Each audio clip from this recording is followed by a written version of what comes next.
Day 2 of 30 days heart-touching prophet stories. हज़रत मूसा अलैहिस्सलाम अपनी कौम को लेकर मिस्र से निकल रहे थे। पीछे फिरौन का लश्कर था और सामने गहरा समंदर। उन्होंने कहा, अब हम बच नहीं सकते। लेकिन हज़रत मूसा अलैहिस्सलाम ने यकीन के साथ कहा, नहीं, मेरा अल्लाह मेरे साथ है। फिर अल्लाह के हुक्म से हज़रत मूसा अलैहिस्सलाम ने अपनी लाठी समंदर पर मारी और देखते ही देखते समंदर 2 हिस्सों में तकसीम हो गया। बीच में रास्ता बन गया। हज़रत मूसा अलैहिस्सलाम और उनकी कौम आराम से गुजर गई।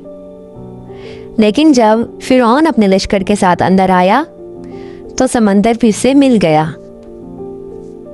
और फिरौन और उसकी कौम वहीं गर्क हो गई।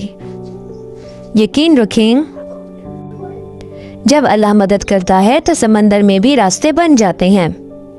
हज़रत मूसा अलैहिस्सलाम का ये वाक़या हमें सिखाता है कि मुश्किल कितनी भी बड़ी हो पर अल्लाह पर यकीन कभी नहीं छोड़ना चाहिए। अगर आपको अल्लाह पर यकीन है तो कमेंट में अल्लाहु अकबर लिखिए।